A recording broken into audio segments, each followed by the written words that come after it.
Hello everyone, welcome back. We're getting right into it. We've got Jody Blaze with us and two other captains from the Renegade Army. We're going to be hijacking a Children of the Sun ship from a convoy. Let's get to it.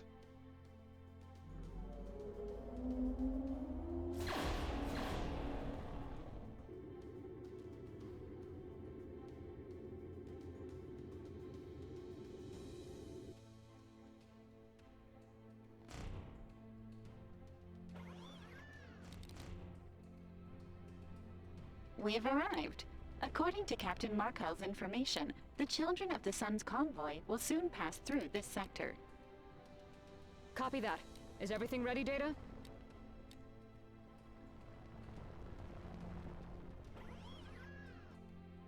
Data speaks through a communicator. The systems are ready. As soon as the new hacking drones make contact with their hull, they'll lose control of the ship long enough for us to board. You smile, pleased. I'm glad to hear that. Captain Markel, do we know how many ships are headed for the Horus Station? Markel replies without much enthusiasm. We're not certain. All we know is that Commander Arne left weeks ago along with at least half a dozen ships. We can deal with them. This time it is Logan who speaks. The real problem are the signal inhibitors. Once we get them going, no one will be able to communicate with other ships, which includes us as well. Even within the same ship, it will only be possible to transmit through the My system. For the plan to work, no enemy ship can leave the zone of inhibition. If someone escapes and sends a transmission to the rest of the fleet, we'll have failed.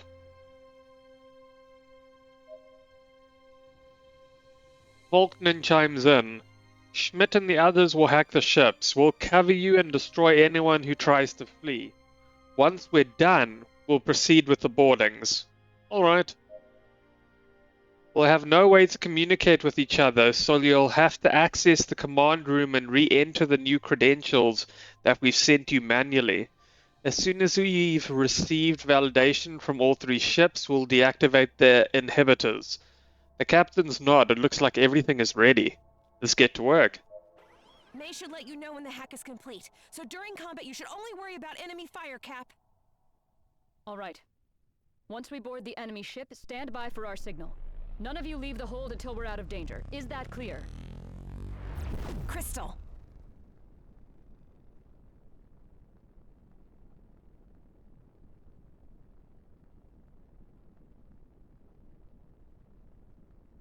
Right, let's do this. Enemy sighted. It's them, Captain. Data, No. activate the inhibitors. Aye, aye.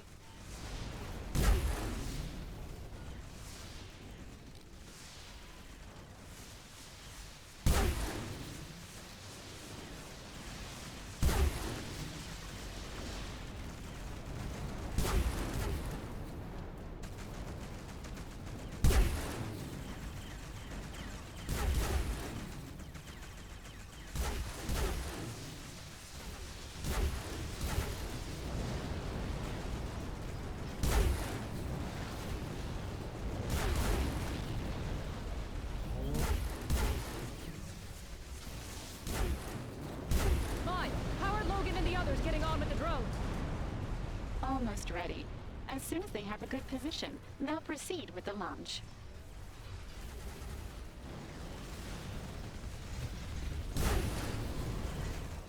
I'm taking too much damage and these guys are twiddling around too much. I can't land my shots.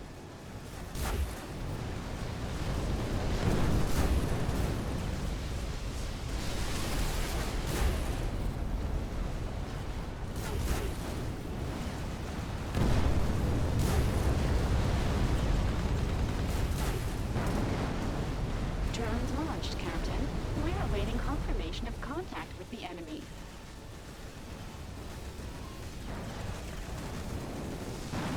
Drone is locked.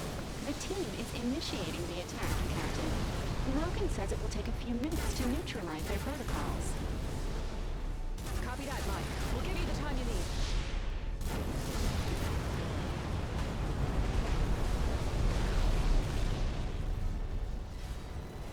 The hack has been successful. We have control of the ships.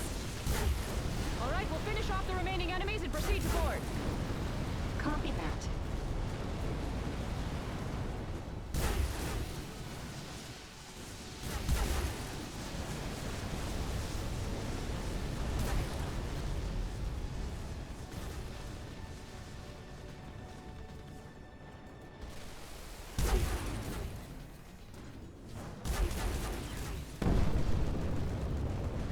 All right.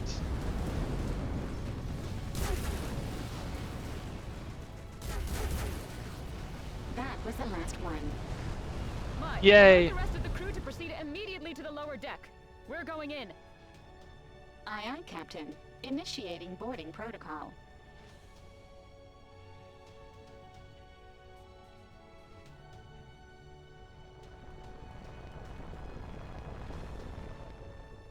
All right.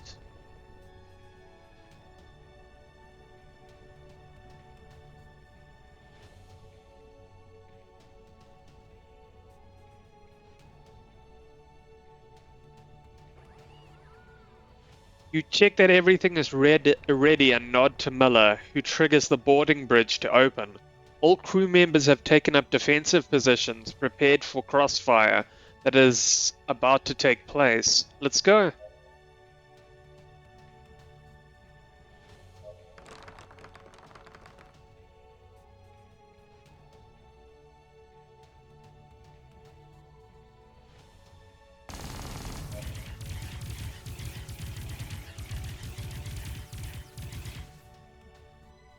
All right.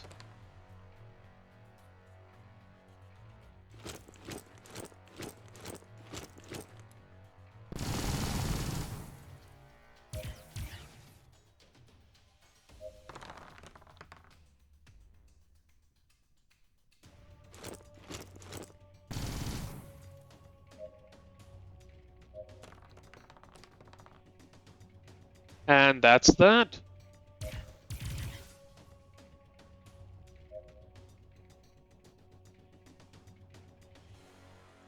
Although you imagined that most of the conflict would take place after the opening of the main hatch, the Children of the Sun seem to have set up a plan.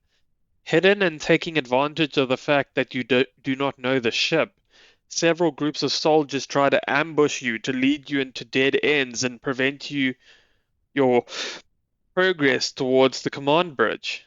After a long round of crossfire, it seems that the area is finally clear. You advance through the enemy ship, taking down the rest of the soldiers, until you finally reach the command room. With the ship already secured, you open the hatch and enter. The crew quickly introduce the credentials Logan gave you into the command terminal. Remember, Ito. It's done, Captain. We have control of the ship. You put on a communicator and try to contact Markel and Falkland. Schmidt speaking. Do you copy? There is no answer. This means that the inhibitors are online. So, one of the groups must still be fighting their way to the bridge of their respective ship. After a few minutes, you're beginning to get worried until finally you hear a voice through the transmitter. Data. All three ships have been reactivated, Captain. Communication has been re-established. Schmidt here. We've taken control of the ship. Falknan. All clear around here? I thought you'd never finish. You made us wait a long time. Markel. We had a bit of a problem, but it's already solved. Markel's voice sounds breathy. Aye, are you alright? It is the first time you've heard a hint of concern in Falknan's voice. Aye, Markel. It's nothing. A soldier hiding in the cabins managed to surprise me. I blew his brains out at once, but the guy managed to get me in the shoulder. You speak on the transmitter. Let the medical team take care of the wounded. We'll split crews to occupy all ships and leave the area immediately. As soon as we're in a safe place, we'll regroup again. Are you all okay? All perfect, Cap. Great. We'll stay separated until we land.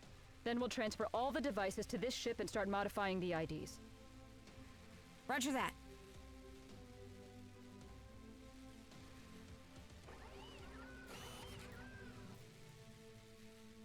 Hmm.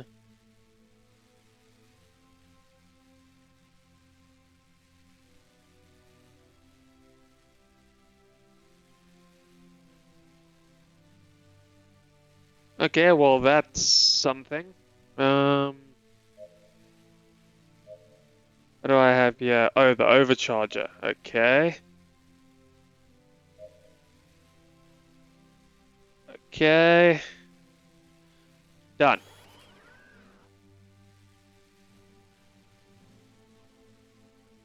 Meet them in the Lydium Desert, is that? Oh, the Lindum Desert. On a freaking lava planet? How does that even make sense?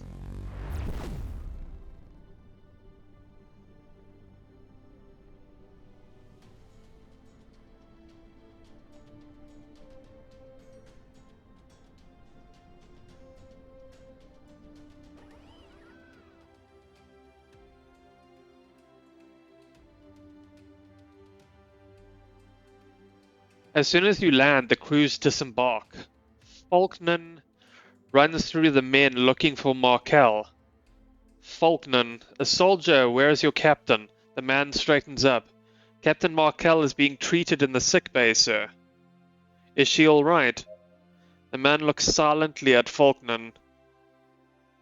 You've been asked a question. Renegade Army soldier. The captain has not communicated anything to us, but the wound seems quite serious. Falknan turns towards Markel's ship. My men are at your disposal, Schmidt. Let me know when you're done. All right. You would prefer to have both captains with you, but at the moment you do not need them. For now, the priority is to move the Nemesis computer equipment to the new ship and get working on the identity verifications. You look over at Logan, who seems to understand what you are thinking at once. Logan White, we'll divide ourselves into 3 groups. Falkland's engineers will go with me, and Data will take care of Captain Markel's engineers. Chip, you'll take care of Monica's engineers. Logan goes on. The rest will help us with the assembly and transfer of the equipment. Captain Schmidt and her crew will give you the instructions. There's still a lot of work to be done and time is running out. If you want to avoid raising suspicions, it is vitally important to arrive at Horus Station on the scheduled date. Let's get to work.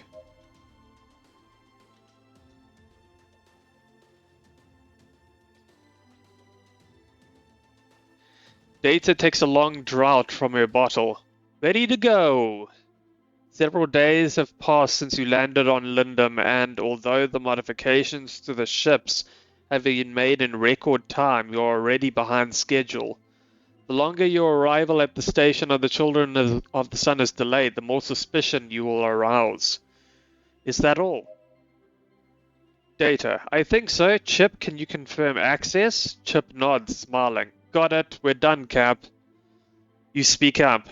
Okay, pack everything up and get back to your ship. Let the crew prepare for takeoff. As soon as Markel and Falkner are ready, we'll leave for the Horus Station. Head to the sickbay. Thanks to the installation that you have set up during these days, the ship that you stole from Commander Arna will serve as the main core of the attack, allowing Data, Logan, and Chip to work undercover while you try to free Sheep. Although you are not familiar with most of the technical details, you clearly understand the complexity of the mission. Theoretically, it is possible to interfere in the credential validation process by modifying the signal during its transmission in order to deceive the system. At least, that is what you understood from Chip's explanation. Anyway, this is all up to them. As for you, you already have enough to worry about. Reaching Sheep will probably be the easiest task, given that the objective of the Children of the Sun's convoy was to pick him up and take him to Sol Invictus. On the other hand, accessing the computer terminals to load Nemesis program is going to be much more complicated. Enter the sickbay. The hatch opens and both captains look at you. Faulkner is sitting next to Markel's gurney, who is still recovering from her wound. You lean over to talk. Everything is ready. We will leave for Horus Station immediately. Faulkner whispers something in Markel's ear and they both laugh as they look at you. I chokes in mid-laughter and begins to cough. Markel, don't make me laugh, Faulkner, it still hurts. We're preparing for takeoff. Faulkner stands up and mimics you. I'm leaving, Captain Schmidt's men are already preparing for takeoff. She covers her mouth to contain her laughter as she says goodbye to you. You and Faulkner leave the ship and each head to your positions. You will not pretend to be fond of the guy, but he certainly knows how to fight. Now that Markel is injured, it is just the two of you left to lead the mission. Get in the ship. You sit in the command bridge and look out at the crew already dressed in the Children of the Sun's uniforms. After everything that happened during your infiltration as Captain Astra, you cannot believe you have to go through this again. Over your transmitter, you hear the voices of Faulkner and Hayden, who has taken over from Markel while she recovers. Both confirm they are ready, and the crew prepare for takeoff. Let's go! Everything in order, Data? That's right, Cap. The Faulkner and the Markel ship terminals are fully operational. As soon as you give the order, we'll be ready to commence the operation. Copy that. Stay alert and keep your jammers ready. We may encounter more enemy patrols on the way. Aye aye.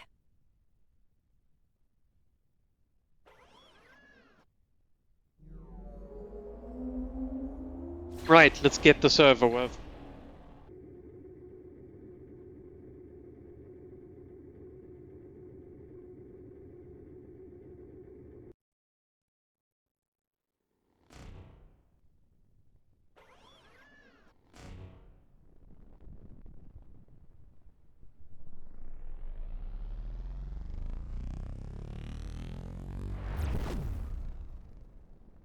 Yeah, it's right here. That's convenient.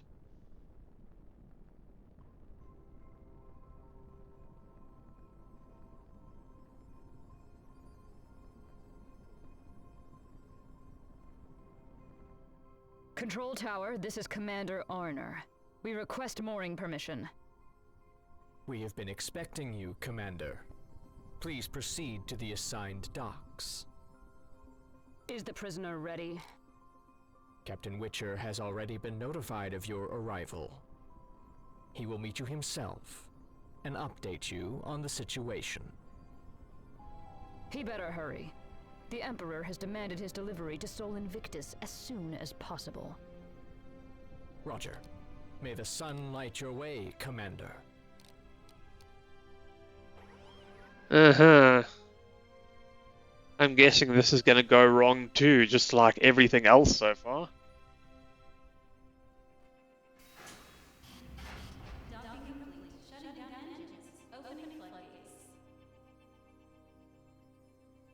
Along with the crew, you leave the ship, going straight to the reception that the Children of the Sun have prepared for you. Once inside the station, you meet Faulkner and Blaze, who are waiting with more than 20 soldiers. One of the larger men steps forward, Captain Ryan Witcher, reporting, Commander Arner. We welcome you to the Horus Station. My men and I have been waiting for you. The man looks at the crew next to you. I was told that a dozen more ships were coming with you. There's been a slight setback. You answer bluntly so as to avoid further questions. An enemy group assaulted us during the trip. We managed to neutralize them, but the rest of the ships fell. We're the only ones left of the convoy that left Sol Invictus. The man nods. We've prepared several rooms in case you want to rest before... As soon as he sees your hand raised, the captain remains silent. That won't be necessary. You go on. This is not a courtesy call, Captain Witcher. We won't be here any longer than necessary. The man nods again. Of course, Commander, come with me. So far, everything is going as expected. All you have to do is stay calm and get out of here as soon as possible. Follow Witcher. Witcher guides you through the station's corridors. Our unit has secured the horror station as ordered, Commander. Republic ships hardly dare venture into our territory. You nod. I expected no less, Captain Witcher. The soldier seems to appreciate your compliment. You'll be pleased to know that we haven't just been defending ourselves, we've been hunting down many Renegade Army soldiers, or hiding like rats on neighboring stations and planets. Show no mercy to them. Of course, Commander, we've executed each of the traitors and anyone who collaborated with them. Treason and conspiracy against the Emperor are unforgivable crimes that must be paid with one's life. You look over at Faulkner and Blaze, who keep their pace while ignoring Witcher's words. Captain Witcher, we'll hand over the information gathered during the interrogations for you to report to the capital. But first, I think we should personally discuss several issues concerning the situation in the sector and here at Horus Station.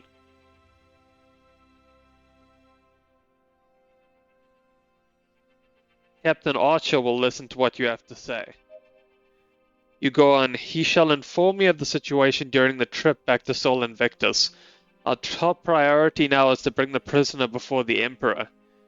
You look back at Faulkner, who does not seem to take the hint until Blaze pokes him from behind. Of course, Commander. Witcher calls two of his men. Guide Captain Archer to the command room and fill him in on everything. I'll go with the commander to pick up the prisoner. The men nod and lead Faulkner and some of his crew away. Witcher keeps walking. We were very lucky to catch him. A renegade army ship found him adrift in an escape pod with no fuel. He was almost dead when he was rescued. And how did you seize him? One of our men was infiltrated for months, sending us information on all his movements. Thanks to him, we learned about a meeting of the renegade army that was to be held. By the time they became aware of our arrival, it was already too late, and we struck down the traitors in the blink of an eye. While searching the ships, we found the prisoner in one of the infirmaries. He didn't make things easy for us. Despite his injuries, he managed to take down half the platoon before being captured. We were about to execute him when he revealed his identity to us. And you just believed him? We could tell that he was with the red tier by his tattoos. In order to make sure that he was sheep, we decided to bring him into the station for interrogation. You can imagine our surprise when Sol Invictus confirmed his identity and told us that they would send a commander to escort him to the capital. We were ordered to keep him alive until you arrived, Commander, and we've done so. The person is alive and breathing, although I must warn you that he suffered some damage during his time at Horus Station. After everything he put us through to capture him, we couldn't help ourselves. Isn't that right, Sheep? You stop before one of the cells in the corridor, though you are barely able to see anything in the darkness. Even with the Children of the Sun mask on, you can smell the stench of blood and fluids. Sheep tries to say something, but his words are drowned out by the anguished sobs of the other prisoners in neighboring cells. Captain Witcher, Ziegler, open number 6. Witcher shines the flashlight into the prisoner's face, who looks away. Sheep. Chained to the ceiling by the wrists and half disfigured from the brutal beating he has received, you recognize the leader of the Red Tier, or what is left of him. Captain Witcher, cheer up, man, they've come for you. The captain slaps Sheep hard with the back of his hand. Although he barely reacts, Sheep can hardly look up, before painfully spitting out the blood caused by the blow. I haven't got all day, Captain. The captain releases the handcuffs, causing Sheep to fall hard to the ground. 2 of Witcher's men lift him up as he gasps for air. You're lucky, old man. If it wasn't for the Emperor, we would leave you to rot right here. You should be thankful. Witcher wordlessly punches Sheep in the stomach before spitting at his feet. Captain Witcher, get him out of here. Take him to my ship. Witcher's men carry Sheep and follow you as you head back to your ship. Captain Witcher, I'll send my best ships as reinforcements during your trip. With the losses you've suffered, you could be in trouble if you come across another Republic outpost. A voice through the communicator of your mask surprises you. Falkland speaks agitated. Schmidt, we have to get out of here now. The communication is cut off and an icy chill runs through your entire body. Look at Blaze. A look at Blaze is enough to confirm what you just heard. You're not sure what could have gone wrong, but Falkland's message was a clear signal to leave the station as soon as possible. You answer to Witcher trying to hide your anxiety. Your orders are to defend the Horus Station, Captain. The station is secured, believe me. The Interstellar Republic is barely able to hold its ground, and the Renegade Army is not a threat anymore. The Alliance has been broken, Commander. The Children of the Sun have... The corridor shakes for a few seconds, interrupting Witcher, who looks at you confused. Crew member Gomez, what was that? Another tremor makes the ground vibrate even more. Witcher speaks through his communicator. Hayden, what's going on in there? Control, this is Captain Witcher. Answer me. Control. Captain Witcher. Callaghan, good to hear your voice. Yeah, no response from the command room. Witcher is silent while you and the rest exchange glances. Witcher looks directly at you. Yes, they are here with me. They already know what's going on. Although he tries to hide it, you can tell from his expression that he is uneasy.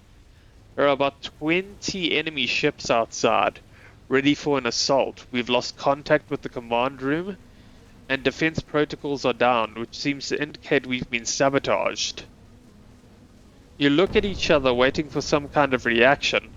Right now the Children of the Sun are outnumbered, but if you open fire, there is no way you can guarantee the safety of Sheep or any of your crew. You all remain in tense silence. Sheep laughs. They're already here. This time the tremor is so strong you fall to the ground. Station shields must be at minimum energy. Falkland must have completed his mission successfully, although the hacking of defense systems could not have come at a worse moment. Witcher tries to get up as he pulls his gun out, pointing it at you. There is no time for subterfuge anymore. You barely have a few minutes to get out of here with Sheep. To arms!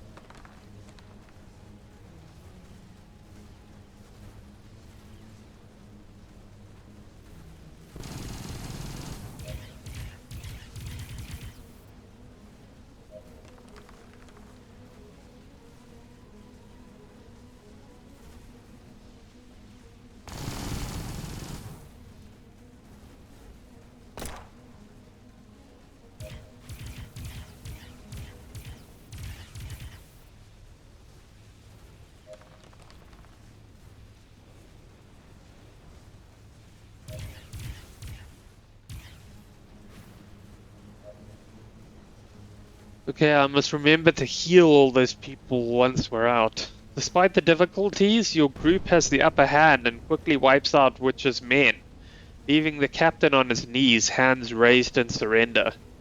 The man doesn't say a word, but you can see the anger and defiant look on his face. Take Witcher prisoner.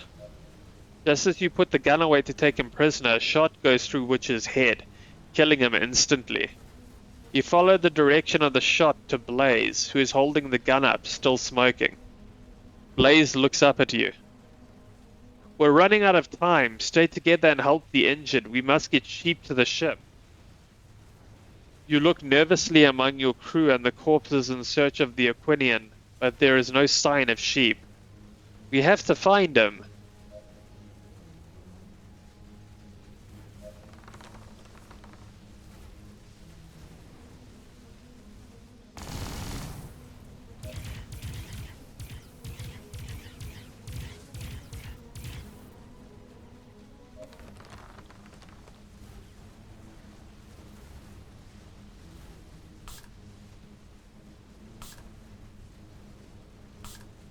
Alright.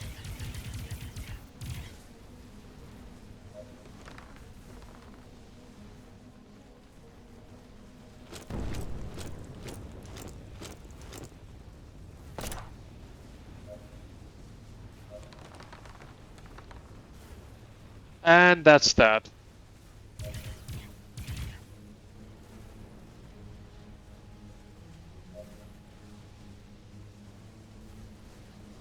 You run through the station, making your way through the Children of the Sun. The intensity of the attack has increased rapidly, and soon the station will be decimated. You have sent some of your men to prepare for the takeoff, but first you have to find Sheep. Given the state he is in, he could not have gone very far. Suddenly a shot passes mere inches from you. Leaning against one of the walls, Sheep points a gun at you as he struggles to stay conscious. Sheep, it's us. You slowly remove your mask and try to speak as clearly as possible. I am Schmidt. We have come to get you out of here. Sheep speaks with great difficulty. Nice try, Nartos. I've come to end you, once and for all. Sheep can barely keep his gun steady. He tries to stammer something, but you can't make it out. Calm, Sheep. The man looks confusedly from side to side, completely lost as he shakily aims his gun at you. You try to reassure him. We're here to rescue you. Put the gun down and let's get out of here. Sheep notices Blaze, who raises her gun, aiming at him as well. Dirty Blaze, we don't have time for this. You're coming with us, Sheep. Stay still. You continue. You're scaring him, Blaze. Dirty Blaze, come on, Schmidt, look at him. In that condition, he's not going to shoot any... Sheep's gun is sent flying by the recoil and the shot grazes your shoulder. You yell and grab your shoulder. Damn it, Blaze, are you crazy? He almost blew my head off. Blaze tries to justify herself. I thought he was going to shoot. He can barely stand on his feet. You keep screaming. He wasn't going to shoot? You might as well have asked him to please do it. Dirty Blaze, if I wanted to kill you, I would have already done it myself. I don't need a dying old man to do it for me. You look at Sheep, who is lying unconscious on the ground. Take him to the ship, now. You run towards the hangar through the still accessible corridors. Impacts from outside have caused serious damage to the station, collapsing several rooms and starting fires. Finally, you arrive at the mooring bridge. Renegade Army soldier.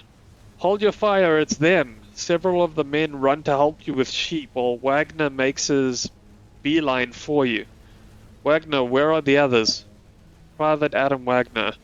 Faulkner is inside the ship, Captain Schmidt. Markel and her crew have left the station a while ago by order of the captain. What happened? Adam Wagner, you better talk to Captain Faulkner. We have to get out of here immediately. Alright, everyone aboard. You board the ship and send the crew to their positions. As soon as you enter the command bridge, you see Faulkner sitting in your chair covered in blood, taking a deep drag on one of his cigars. You raise your voice. Faulkner, what the hell are you doing? Waiting for you, Schmidt. What have you done? Faulkner shrugs. His attitude infuriates you. Damn it, Faulkner, what happened? Faulkner takes another puff.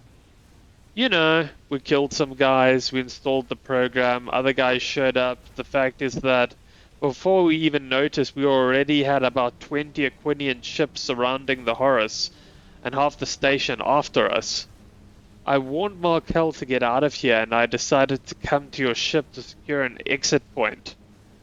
You're about to answer when you see the wounded girl sitting in another of the chairs on the command bridge. Data? You run to her and Chip, who is asleep next to her, oblivious to what is happening. Data gets up and you take in her bruised face and bandaged arms. Data stands up and speaks, knowing what you are thinking. We're fine, Schmidt. When the Children of the Sun discovered us, they came straight to the ship. Ghosts hold them off long enough, ended up getting the worst of it. If I hadn't been for Faulkner and his people, we'd be dead. You look back at Falkner, who is blowing a huge smoke ring, ignoring your conversation. Is Logan alright? He's unconscious in the sick bay, but we've been told he's in no danger. You're not in relief until one of the enemy projectiles hits your shields. The impact is so strong that you have to hold on to one of the machines to avoid falling. Captain Falkner, I don't mean to put any pressure on you, Schmidt, but this is not the best time for reunions. The crew are at their stations, Captain. We're ready for takeoff. Then let's get out of here! What's the ship's status? We've sustained damage from enemy attacks, but shields are still operational, Captain. Damn it, we're on your side! They won't listen to us. It's them or us. Everyone to arms. We'll force our way out.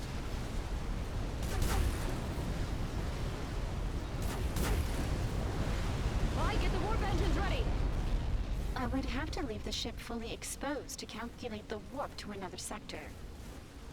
They won't let us do it, Cap! We have to rid ourselves of them.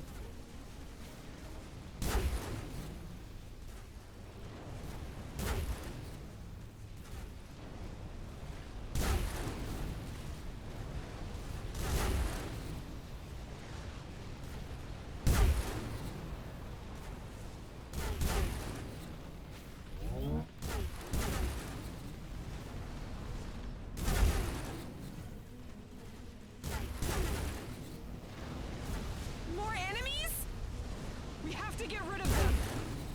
Hang in there. We've almost made it.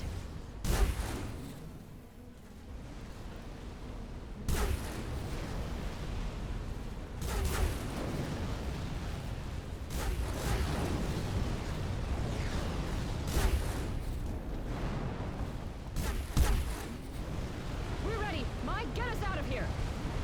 Aye, aye, Captain.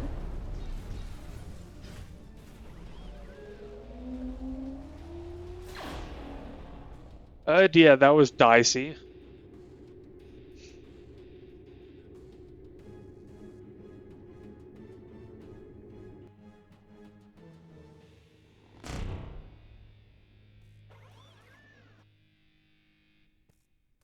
Alright. The warp was successful, Captain. That was insane. Have we lost them? So it seems. I detect no enemy activity nearby.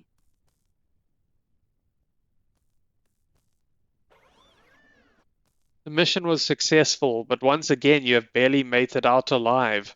The crew members congratulate each other euphorically and praise the work of Data and ship. Captain Falkner, looks like we made it, Schmidt. Captain Schmidt, that's right. Hey! Falkner, thanks for protecting the boys. If something had happened to them because of me, Anyway, thanks. Falkner nods without saying anything else. You continue. We'll return to Republic headquarters. From there, we'll inform the Renegade Army of the mission's success and decide our next step. Falkner does not seem very convinced. So you're planning to take the leader of the Red Tier to Thompson? I don't think that's a very smart idea, Schmidt. Do I have any alternatives? You keep talking. For now, the Renegade Army cannot guarantee your safety. Like you said, you can barely hold off the Children of the Sun without the help of the Alliance. The safest place for sheep is at headquarters, at least for now. Falkner sighs. Set a course for headquarters. Course set, Captain. Next destination, Interstellar Republic headquarters.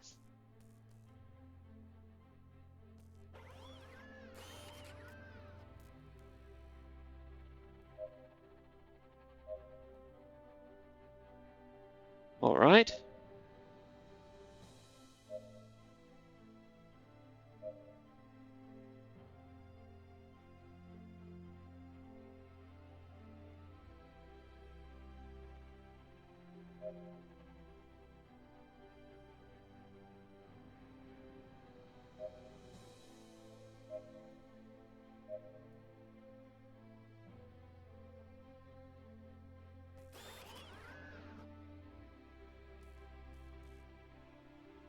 Okay, I'm gonna need to repair myself again.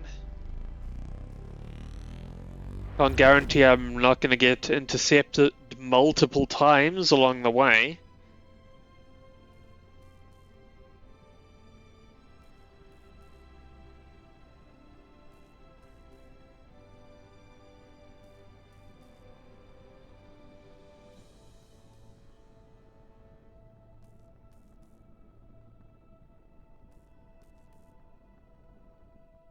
comms chief. Request permission to dock. Welcome, Captain. Kick your boots off. My house is your house.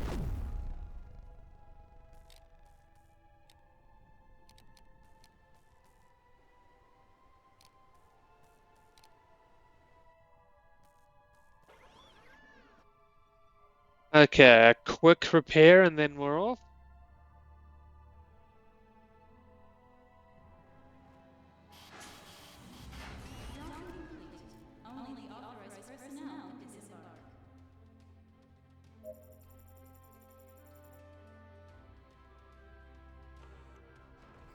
And there we go. Right, let's head back to headquarters.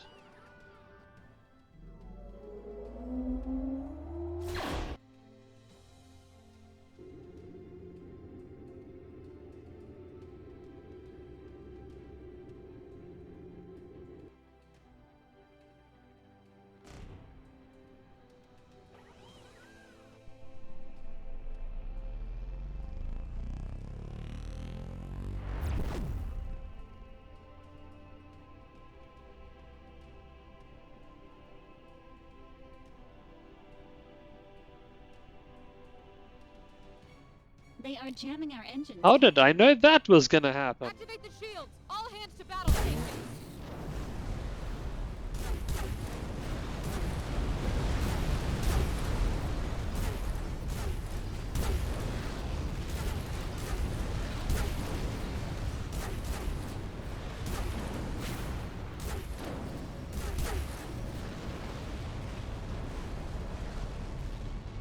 Well done.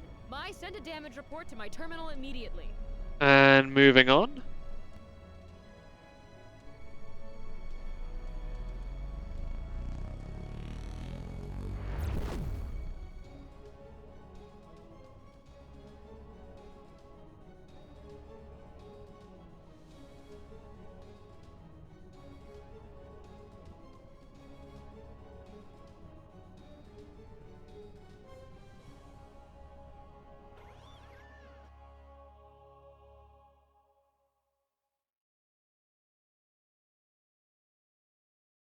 The crew carries an unconscious sheep in one of the stretchers while you push Logan in a wheelchair. You immediately see Mermaid and Susan running towards you. Susan White, Logan, what happened? Are you alright? Logan smiled airily. I'll be fine, Susan, don't worry. Logan saved Chip and Data. Chip speaks happily. You should have seen it, Gears. Ghost went crazy. He pulled out a gun and took out several children of the sun by himself. Bang, bang, bang. Data nods and quickly joins in telling the feat. His happiness is contagious and you smile slightly. You do not know much about Data, Mermaid, and Chip's past, but they all share your admiration and affection for Logan. The same way he used to take care of Susan and you, he now takes care of them. Look at Falkner. Falkner and Blaze are a few feet behind you, ignoring your conversation. The captain takes a drag of his cigar just before noticing you. He is an idiot for sure, but you'll always be grateful to him for saving Logan and the others. Schmidt, we must go to the command room. You turn one last time to say goodbye. Take good care of him, I've got things to do. Both of you walk around the military base, which is much busier than it was several months ago when you returned from Sol Invictus.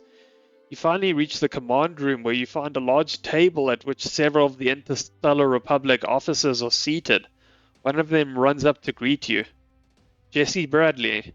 Schmidt, you're back! Bradley smiles at you despite the various bandages covering his body and new scars on his face. I'm glad you're doing better, Bradley. You lower your head. I'm sorry for everything that's happened. If it hadn't been for me, Mason would still... Bradley shakes you by the shoulder. Hey, it's not your fault. You hear me, Schmidt? You've risked your neck for all of us and you've saved my life. Again. If it wasn't for you, I'd still be rotting in that damn hole. Thompson interrupts you. That's enough. I think we have more important matters to deal with. Please have a seat. Sit down. You can see Thompson, Ara, Raider, and many other officers you don't know all sitting at the table. You take a seat and explain everything that happened at Horace Station. Commander Thompson. The Red Tier stormed the station and completely destroyed it. We thought they had found sheep before you, but I see that wasn't the case. Commander Raider. So all of this has been for nothing. We could have left him there and the result would have been the same. Not exactly. You go on. We were the ones who took him out of the place. I know him well, and I know that he's a proud man. This will serve to further strengthen the relationship between the different factions of the Alliance. Whether he likes it or not, he's now in our debt. Commander Thompson, Sheep is a cruel and ruthless killer, Captain Schmidt. Much of the Dome's inmates were part of his organization. Honor and duty fall outside of his ethical code. Sheep will honor the agreement. Bradley nods. We need them to win this war, Thompson. The Alliance must stand firm, and if we're to end the tyranny of Natos. Commander Raider. We must fend for ourselves. With the appointment of Bradley as the fleet's admiral, we'll once again unify our forces. Little by little, the different battlefronts are being liberated and our ships are regrouping. Soon we'll be ready for the final attack. Jesse Bradley. It's not my place to lead the Republic. If there's anything of the galaxy left to defend, it's thanks to Captain Schmidt and her crew. Bradley. Commander Thompson, we've already discussed it, Captain Bradley. There's no one in the entire Interstellar Republic closer to Admiral Mason. No one will question the succession. This is the fastest way to regain control of the fleet. Bradley looks at you, waiting for your response. You speak. We cannot waste time on useless power struggles. You have the support of the captains and Mason-friendly officers. We need you up front, Bradley. Bradley nods silently. Commander Thompson, we'll wait for the arrival of the rest of the commanders before the appointment. Meanwhile, Captain Faulkner, the Interstellar Republic has fulfilled its agreement with the Renegade Army. We look forward to the same collaboration from you. Faulkner shrugs. You already know him well enough to know that he doesn't care in the least about everything that is going on. Captain Faulkner. Captain Markel headed for Dun Murad to report the situation. Right now the leaders of the Renegade Army should be in a meeting preparing their next move. We'll have to wait for their answer. Thompson nods. Anyway, Dr. Banner and Susan White have made great strides on the Genesis, but it's not ready yet. We'll continue to rebuild it while we wait for word from the Renegade Army and our men return to headquarters. Bradley speaks up. And what about Sheep? Will he keep the terms of the Alliance? You answer. We don't know. My men have taken him to the medical center, but he's still unconscious. We'll have to wait until he wakes up to talk to him. The hearing continues for a while, going over the strategy to adopt on different active fronts. Although all of these battles are important, what is essential is the entire galaxy unites forces, or you will not be able to stop Natos. Commander Thompson. With that, we conclude the hearing. We'll wait for any news and continue with the training of the recruits. In a couple of weeks, the selection tests will be held. After this, everyone leaves and finally you get to rest for a bit. Go to sleep.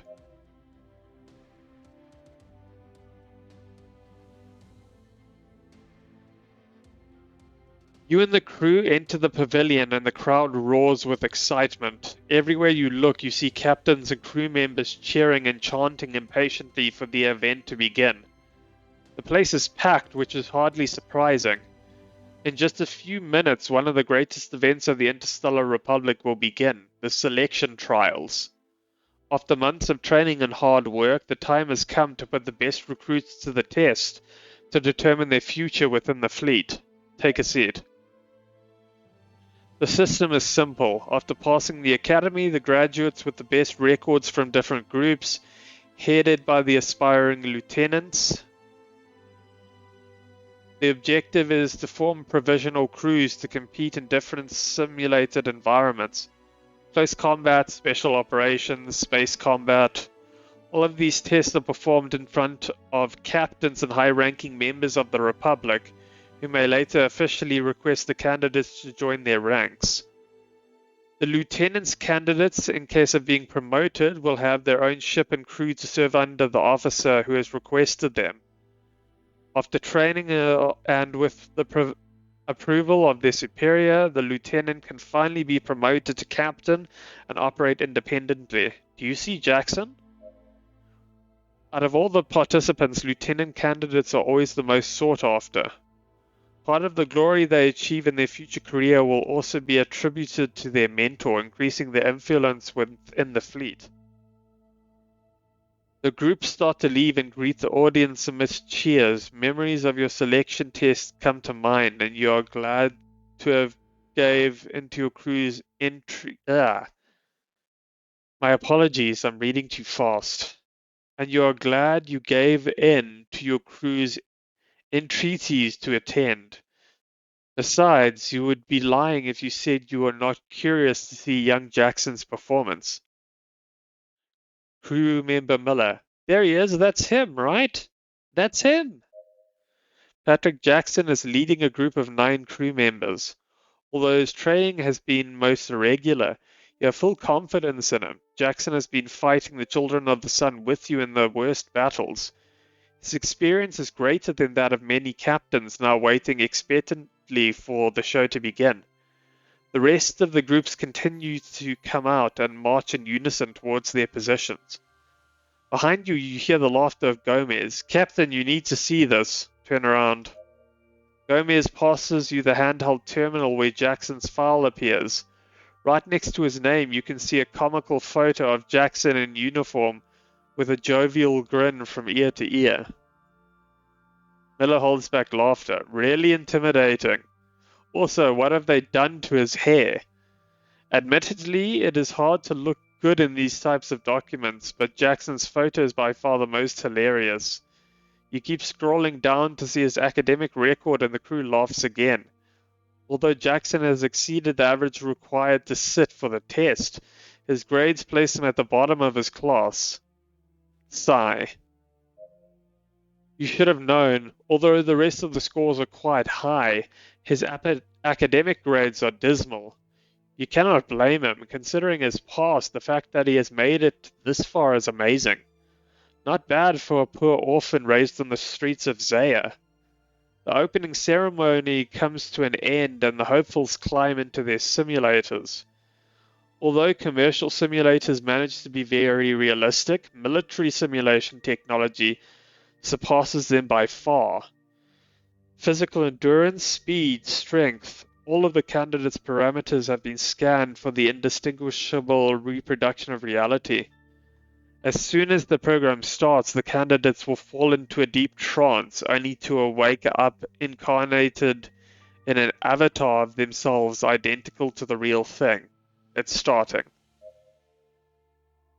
The large screens in the center of the Colosseum light up to cheers of the spectators, and the contestants begin to appear in small empty room, out of nowhere. Thompson's avatar materializes in the center and orders them to line up as he explains the rules of the trial. The room they are in disappears, giving way to the outside area with a large circular area set up for the fight. The pairings appear on your terminals, in which each candidate will have 3 fights. Jackson has been lucky with 2 of them, but the third is almost twice his size. What bad luck. He can do it. In this phase, the only weapon allowed is the knife, allowing you to see disarming techniques and other responses to a lethal melee threat. The fight goes on and on, capturing the attention of several captains, who take note of their favorite contenders. Although Jackson won the first bout without difficulty, the second victory was closer. Finally, the last contender arrives, and both he and his huge opponent descend into the arena. For several minutes they exchange blows without anyone managing to hurt the other. Finally, Jackson feints and aims his knife straight at the enemy's face. gigantic man sticks his hand in the way, letting the blade go through his palm to grab Jackson and knock him down with all his might. Jackson! Jackson kicks his legs, trying to get away, but his opponent is on top of him, sending blows straight to his head. After a couple more punches, Jackson stops moving and explodes into 1,000 pieces, appearing back in the stands and losing the fight. The crowd cheers for the winner, who raises his fist to the camera. What you just have witnessed was insane? Although the challengers know that their lives are not at risk, the simulated response to pain is identical to the real thing. This man was able to overcome it and use it to his advantage. He has certainly caught the attention of the captains. The round ends and the arena becomes a huge industrial complex. On your terminals you can see the plans, along with the objective marker in the middle of the map. Special Operations. Thompson's avatar. In this test, all groups will compete at the same time, led by your captains. As you can see on your maps, in the center of the facility there is an extraction area. Your objective is to get there with the maximum number of points. We have added enemies all over the complex. You will get the points for each enemy killed and for extra time you have left over when you reach the target. If you run out of time or are eliminated by enemies, you'll be out. In addition, combat between teams is permitted. When one soldier eliminates another, the victor's team will get the defeated soldier's points. In the case of the captain's elimination, their entire crew will be eliminated, and you will get the total points of the disqualified team. Moreover, only the captain can activate the extraction point. As soon as your leader presses the button, everyone on the team, dead or alive, will have passed the test. Sacrificing yourself for the captain can mean the difference between the team's success or utter failure. That's it. The teams are swiftly teleported to their starting points and equipped with different weapons and devices. The alarm blares and the teams emerge in unison from their safe zones, running towards the factory's interior. Come on, Jackson! The groups advance, and it does not take long for them to open fire. As Thompson had rightly pointed out, the factory is full of enemies trying to take down the challengers, with all kinds of weaponry. Despite their insistence, the teams seem to make their way through, and the scoreboards begin to add up quickly. In barely 10 minutes, the first two teams meet, and after some mild negotiation, they appear to team up. Thompson had not specified anything about it, but at first glance it seems like a good way to ensure survival. That is, as long as you can trust them not to double-cross you the first chance they get. Jackson gets into a crossfire with another one of the teams, but withdraws, avoiding the conflict. A wise decision. His position gave him a clear disadvantage. Well done. As they get closer to the extraction zone, the paths converge, and clashes between teams happen more frequently and several teams are eliminated. Suddenly, the dynamics of many teams have changed, whereas before they all seemed to move forward cautiously. The superior teams have taken to hunting other groups, trying to score as many points as possible before crossing the finish line. Remember Gomez. What's Jackson doing? I'm not sure. Unlike the others, Jackson's group is falling behind. Although there are still teams behind them, they are clearly making detours instead of heading towards the extraction zone. Although his score continues to add up thanks to enemy eliminations, he is still far behind the teams they have eliminated other challengers. The crowd roars as one of the teams arrives at the extraction zone. A blonde-haired captain celebrates and waves a hand just inches from the button. He is about to press it when he explodes into pieces, followed by the 3 crew members who followed him. What happened? Snipers. It is pretty obvious, with so much time ahead and your captain safely in the vicinity, there is nothing to stop enemy crews from covering the extraction zone on the lookout for the rest of the teams. Sooner or later, everyone will have to pass through there, making it the most dangerous area.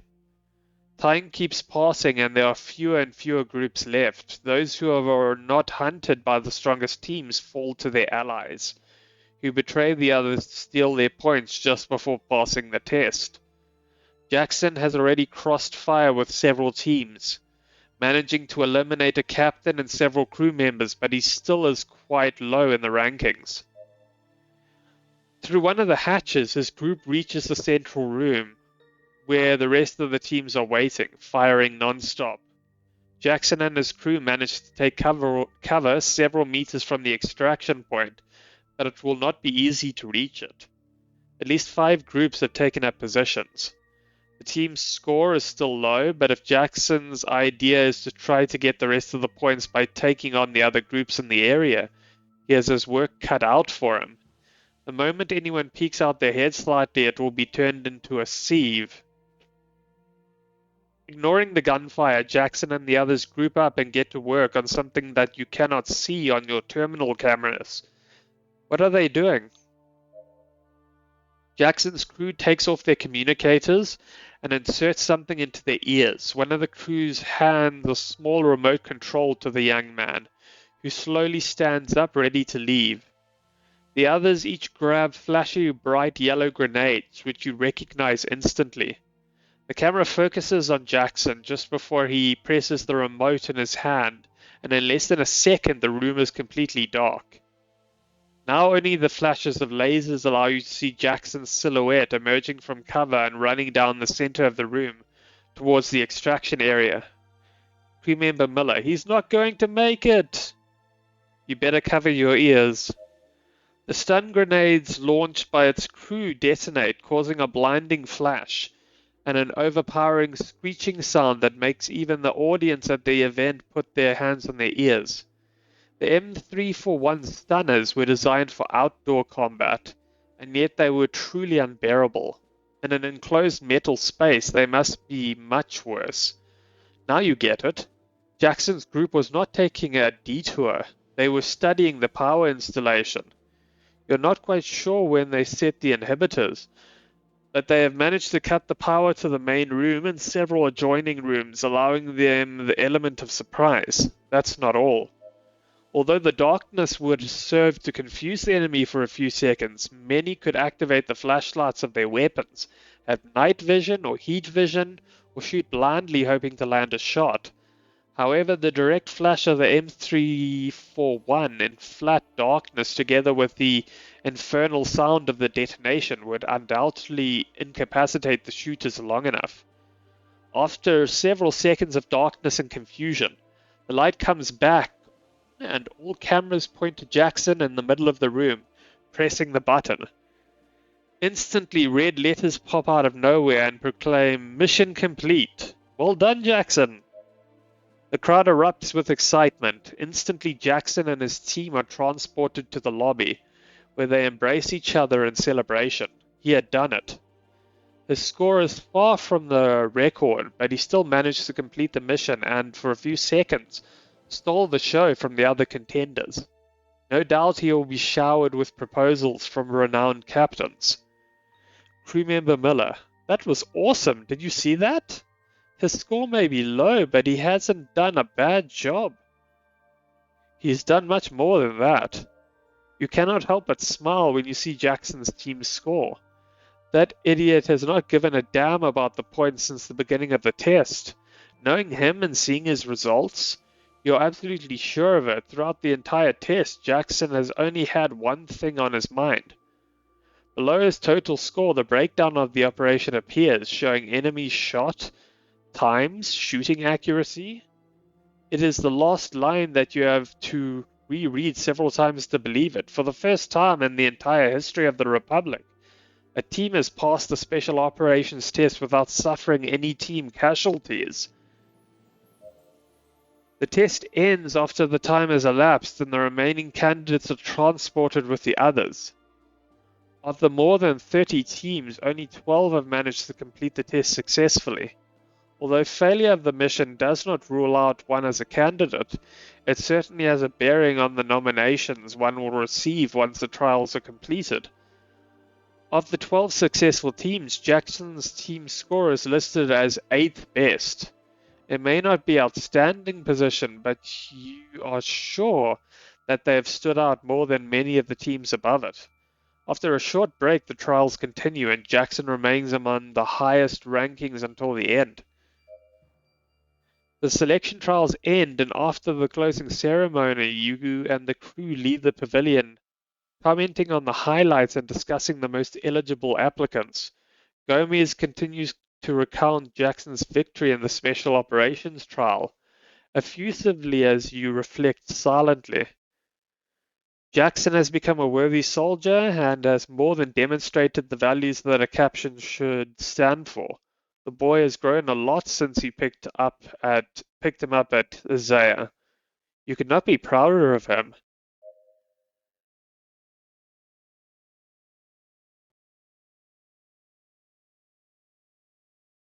Silence falls between you and Thompson, allowing only the sound of the elevator to be heard.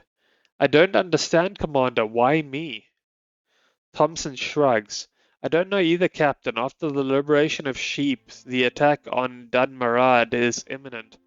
The Renegade Army's base of operations is in the sights of the Children of the Sun, and you know as well as I do that they won't be able to stop them on their own. That doesn't answer my question.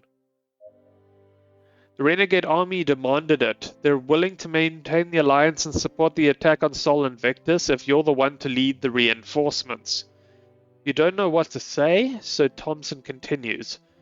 The decision has been made. I don't like it, but Bradley and several of the commanders are content. They believe we need the Renegade Army on our side to get to Nartos, even if it comes at the cost of sacrificing our men for those who until 2 days ago were our enemies. The elevator doors open and you exit down to a long corridor towards a security hatch. Our best engineers have doubled shifts, and thanks to direction of Dr. Banner and his friend Susan White, the repair of the Genesis is virtually complete. Bradley's orders are for you to leave for Don Marad with her and defend the Renegade Army's headquarters. Oh, with a ship? This should be fun. In addition, he is to escort Sheep to the drop-off point. Apparently the Red Tier and the mercenary clans are aware of what has happened at Horus Station and await the return of their leader. Sheep is woken up? That's right, Bradley and Raider are talking to him right this moment. You'll have time to catch up later. Right now, Dr. Banner and his team are waiting for you. The hatch opens and you can see the Genesis in all its glory. The engineers are still working on it, although there is no longer the slightest trace of the battle damage. John Banner steps out along with Susan and a couple of other men. Captain Schmidt, good to see you again. That doesn't answer my question. As you shake hands, you notice the firmness of John's grip. He is a far cry from the bag of bones you met at Zaya. He seems to have fully recovered from the confinement in the weapons factory. Dr. Banner, I guess I still haven't been able to thank you properly for everything you did for me. My rescue at Zaya, the protection of my wife Hannah, the rebellion against Flynn. One way or another, if it hadn't been for you, I would have ended up in the hands of the Children of the Sun. I was just doing my duty. Banner smiles. No, I don't think so. Not many captains would have been able to disregard a direct order from the Fleet Admiral himself. It could have been any other captain in your place, but it was you. I don't believe in things like fate, but undoubtedly chance is a especially capricious thing, wouldn't you say? Banner is silent until you interject. Dr. Banner? Nothing. I'm just rambling. Do me a favor and follow me, Captain. We have a lot to talk about. Follow Banner. You follow Banner and the others and enter the Genesis. The exhaustive repairs have modified much of the interior, but you can still recognize perfectly every corridor, every room. As well as the symbol of the Republic, this ship has been your home for years, and you have had thousands of adventures aboard. Now it is all you have left of Scott and her crew. To see her again unharmed is tremendously comforting.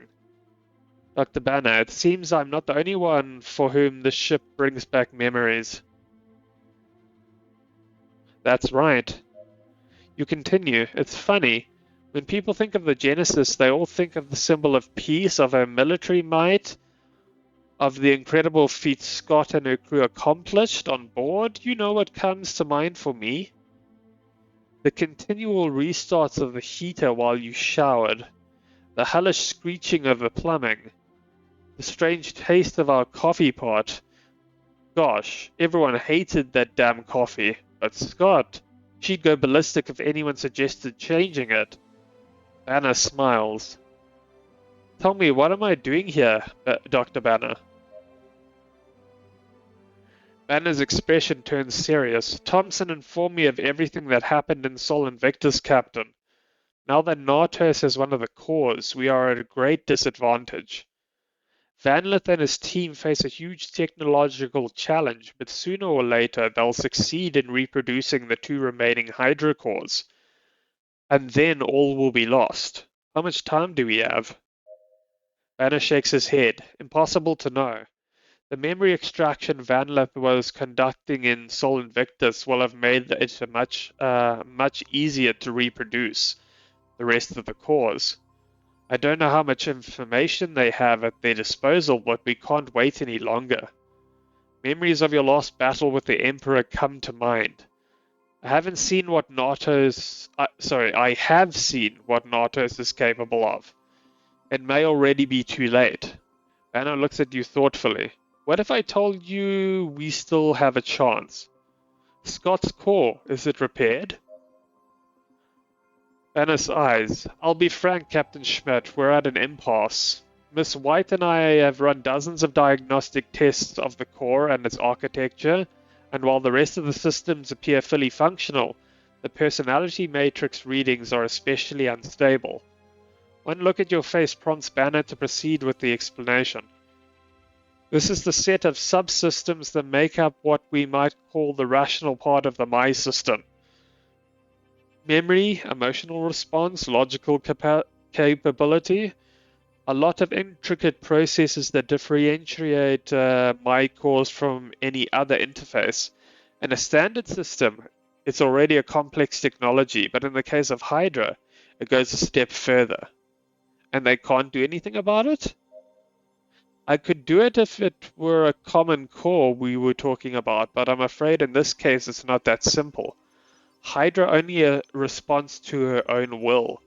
Despite being corrupt, she has managed to block every attempt we've made to restructure her program. You don't understand. And why are you telling me this? Susan and Banner look at each other. Dr. Banner. Because there still might be a chance. In essence, Hydra and Mai are two parts of the same consciousness.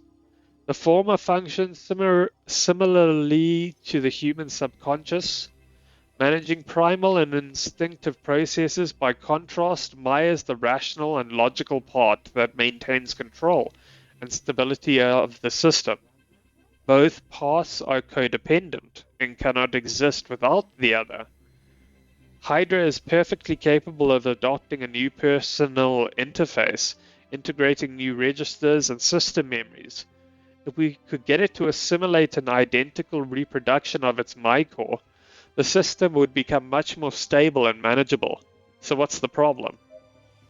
Firstly, Hydra is a capricious and unstable entity by default. She's capable of repairing herself, capable of assimilating a new matrix, but she has to want to cooperate with us.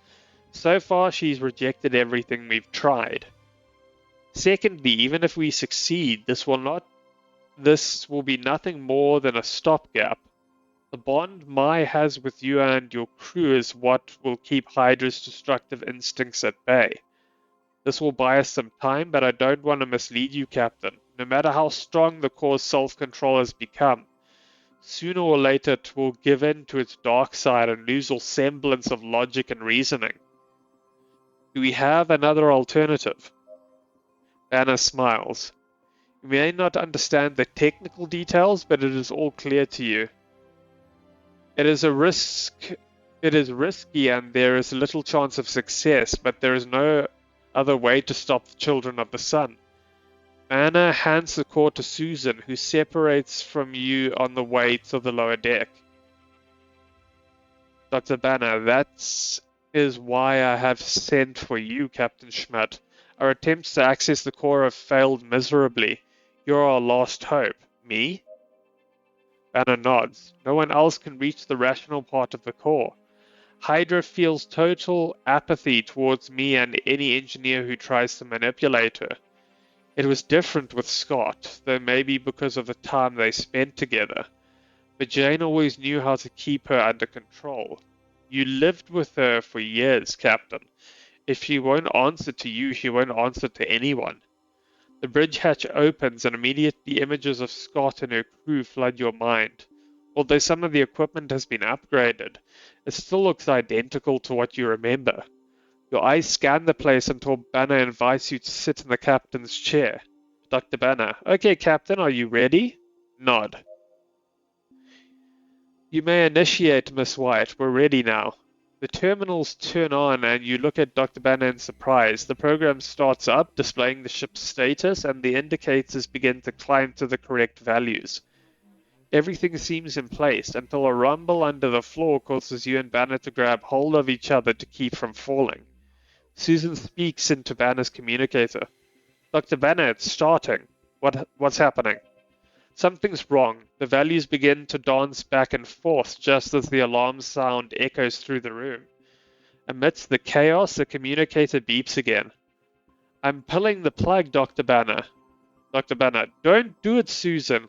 Captain, the My system is operational. You must talk to her. Emergency lights dye the room red. The ship shudders, while Banner continues to stare impassively at you. My status report. Nothing happens. Several joints in the pipe shoot out, causing steam to start to pour out. Susan speaks again. Readings are at maximum, Dr. Banner. It's too dangerous to continue. We have no choice. You have to keep trying, Captain. It's me, Monica. You keep talking. I joined the crew right after your victory at the Battle of Narshak. Still no response. Remember that time Ryder and Burton stole from the hold? I don't think I ever apologized to you for damaging the cameras. I tried to dissuade them, but they blackmailed me. Remember that? Scott discovered us and handcuffed us all night while she and the rest of the crew devoured our loot. Diaz was furious with us for weeks. Susan speaks again over the communicator. Levels are stabilizing. You look at Banner and continue speaking. I know what happened to you on Passet Stella, and sure as furious as I am, the children of the sun have gotten the upper hand, and Nartos threatens the future of the Republic. I know revenge shouldn't be a reason to fight, but Nartos has to pay for what he did to us. With your help, we'll show Nartos what a terrible mistake he made. Together we'll make the children of the sun regret leaving the two lost members of Jane Scott's crew alive. What do you say? The alarm stops sounding, and the monitors that are still in one piece come back on. Although the command room has sustained damage and everything now appears to be under control. Dr. Banner, amazing! You don't understand anything. What the hell just happened? Banner seems genuinely surprised. Hydra has responded favorably to you, Captain. We've tried reactivation at least a dozen times, but this is the first time the system has maintained these levels of stability. Have we done it? It's hard to say, but now that Hydra's response is favorable, we can move forward. We'll transfer a duplicate of the personal matrix from your My core to the Hydra core to re-establish its basic functions. In view of the results of this test, Hydra may allow the data dump. As soon as we are done, we can work on safety protocols to overcome the energy threshold that the ship draws from the Hydra core. This will slightly increase the core's instability, but the Genesis will boast an offensive power never before seen. This time we can't afford even one more defeat. You nod as you hand Banner your My core. I leave it in your hands, Dr. Banner. Leave the laboratory. You get to your room and throw yourself on your bed. Although you try to stay positive, you know it's the right thing to do. Doubts assail you again and again. You're risking everything on this mission.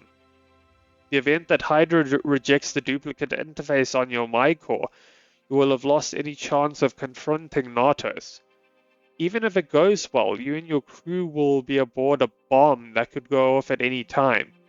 If you were to lose control of the Genesis during the mission... ...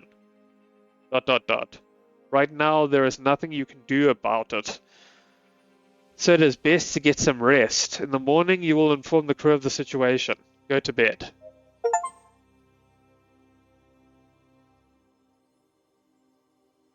Alright, everyone. That was a very fun and long session.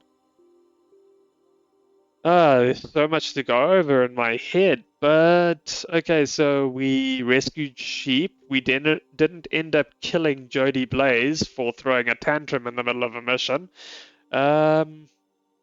We've rebuilt the Genesis, and now it looks like I'm piloting it. Fun times. I'll see you in the next one.